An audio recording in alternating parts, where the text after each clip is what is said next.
America is officially in its Karen era, you guys. You were promised a golden age, but it seems like you're getting a bunch of Karens. Classic bait and switch. I don't know if you noticed, I'm just observing this from Canada. I appreciate that some of you guys might not know what a Karen is, so let me explain. Karen is a slang used to describe an obnoxious, angry, entitled, and often racist middle-aged white woman who uses her privilege to get her way or police other people's behaviors.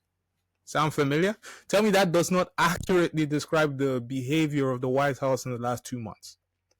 So yesterday, you probably heard Prime Minister Justin Trudeau's speech responding to the tariffs which came into effect March 4th. Listen to this. Now, it's not in my habit to agree with the Wall Street Journal, but Donald, they point out that even though you're a very smart guy, this is a very dumb thing to do. We two friends fighting is exactly what our opponents around the world want to see. Look, as soon as I heard Justin Trudeau say Donald, and then he proceeded to add, this is a very dumb thing to do, I was like, okay, let's go then. I was like, this is about to hit the fan real quick. So I was watching the American media to see how they take that, right? Here's what Fox News said. He has just made this personal with President Trump. He didn't acknowledge his title as President of the United States. He called him Donald more than once. He said, he said, you are a very smart person, but this is a dumb thing to do. Paraphrasing that first part. We two friends fighting.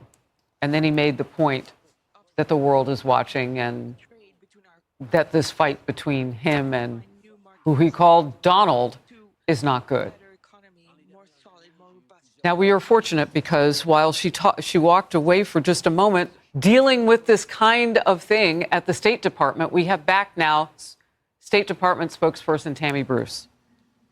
Tammy, What is this going on? Is Canada already feeling this? Are we already feeling this? I'm watching the Dow. We are a little bit. Well, look, we know that President Trump is a man who makes deals. We know that there are results to the choices he makes. Clearly, this needed to happen. I don't know when it comes to the prime minister's attitude about how this was a dumb thing when he also announces that they now have to have a fentanyl czar and they're focusing on the border and they're actually taking actions that deal with a major problem that our nation has faced as a result of fentanyl coming over that border. And his actions clearly indicate that that was something that needed to be addressed. So for both Canadians and the American people, this is important. And it also shows, certainly for the United States, a nation that is back, that we are focusing on the details of the lives of regular people that are impacted here. Remember, in the first term, he really talked about the forgotten man and woman. And this is part and parcel of that dynamic. The president is not afraid to do what is necessary. He knows the American people understand because he is a great communicator. You're going to hear more of that transparency tonight. But we also have in Marco Rubio, via the president's inspired choice, a diplomat who understands why this is occurring, who agrees with the nature of what needs to happen, and is the person who goes and talks face to face with our allies and our partners who have experienced years under the Biden administration without any real need to address any problems. But America is back, and that means we are partners now that must be taken seriously. And I think that it's unfortunate, but he is leaving. For him to be taking the attitude he has taken toward the president, there's a, respect is important. What? Respect? Like, hold on a minute. How are these people so delusional? So you're telling me that Trump gets to minimize our entire country, threaten us with economic ruin, and call our Prime Minister Governor Trudeau repeatedly, and now you want to get sensitive about titles? It's almost like some people just expect to say or do whatever with zero resistance or consequence. Like, you've got to check your entitlement there. Like, if you're going to be obnoxious, keep that energy when you get a response, guys. Keep that energy. Like, none of this whining about respect. You see, I'm bringing it back to the Karen thing again. And Trudeau is exactly right here. Canadians are angry and they're hurt by this blatant betrayal by the US. Never mind this whole attempt to take our jobs. So yeah, we'll boycott American goods and services as much as we can, and maybe we'll continue to boo your anthem. And we'll beat you at hockey whenever we see your national team again. Take that. You just have to cope. Here's a crazy thing for you, yeah? So after announcing these sweeping tariffs, President Trump has now postponed the tariffs on the automakers for another month. The idea being that he wants these automakers to reshore as much production as possible to the US. Now, I don't even know if this is possible to do in a month, but let's assume it is. That's as much of a direct sign, if you needed any, that this is partly a deliberate attempt to take our jobs. Imagine what will happen to those jobs in Ontario in a month from now.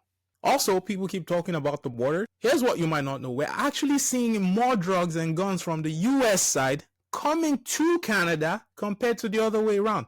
So let me blow your minds, Canada. Let me blow your minds a little bit. So I was listening to the CBC today, and one of the presenters, I think it might have been Matt Galloway this morning, he was interviewing a business owner in Blaine, Washington today. This business owner was talking about how a crazy amount of drugs was coming from Canada to the United States. So he told an interesting story. He said Border Patrol found a backpack full of cocaine at the border the other day. So he held this story from somebody, right? And this was the evidence he had that drugs were coming from Canada into the United States in massive amounts. He said those drugs definitely came from Canada. In the moment, I was like, wait a minute. So you're telling me that they found a bag of cocaine at the border on the US side, and this man was assuming it was coming from Canada and not the other way around? And the crazy thing is, he was telling this story on a radio show. Like, I was listening to this literal garbage coming out of this man's mouth. Let me tell you something else. This was something Danielle Smith responded to in her statement on these tariffs. Speaking of Danielle Smith, actually, I really like that she's back in the fold and working in a more coordinated way with the rest of Canada. None of this rogue shit that she was doing before. I fully respect that she doesn't want to put tariffs on oil, but in her statement, she sounded like she'd be happy to redirect Alberta oil to Europe and Asia if the infrastructure is available. She specifically said it is an option if the Americans keep talking about this whole trade deficit they have with Canada, which makes sense because basically all of that deficit is because of oil. Anyways, I was going to tell you guys a story. I was going to tell you something before I got talking about Danielle Smith. So Howard Lutnick, Trump's Secretary of Commerce, suggested yesterday that until people stop dying of fentanyl overdoses in America, that the United States won't be satisfied with what Canada and I guess by extension Mexico have done on the border and on fentanyl. Okay, so this is this privilege thing again. So the assumption here is that no organized crime exists in the US. Like, where is the personal responsibility here? You're going to hold your neighbors responsible for something that is equally a systemic issue in your country? Like, people dying in the US is as much a systemic issue as it is a border issue. I don't think people understand just how many systems have to fail for drugs and the materials for making fentanyl to make it into your country, for drugs to get distributed without being intercepted, and for the money to get cleaned undetected. Like, your banks are supposed to report funny business like when they detect it, right? So you certainly shouldn't be able to just hurl a bunch of cash across the border to casinos in Vancouver, because they like to talk about Vancouver being the place where illegal cash gets cleaned. You shouldn't be able to just do that, you know? So there is some personal responsibility there that no one can solve for you. But here's why Canada and many countries around the world will do whatever it takes to appease the Americans. It's that powerful dollar. For us here in Canada, it's the accessible market, and that applies both ways. We also buy stuff from you. It's also that big military, right?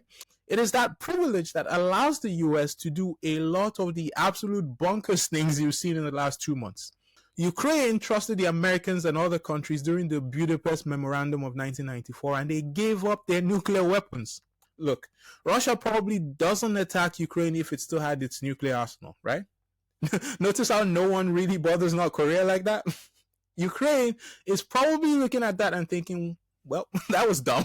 Like, I actually have one Ukrainian friend, a young guy, who says they regret that every single day. They regret that they gave up their nuclear weapons. Literally, their only choice now is to get shafted both ways by Russia and the United States. They will lose their land to Russia. It's hard to see a different path there.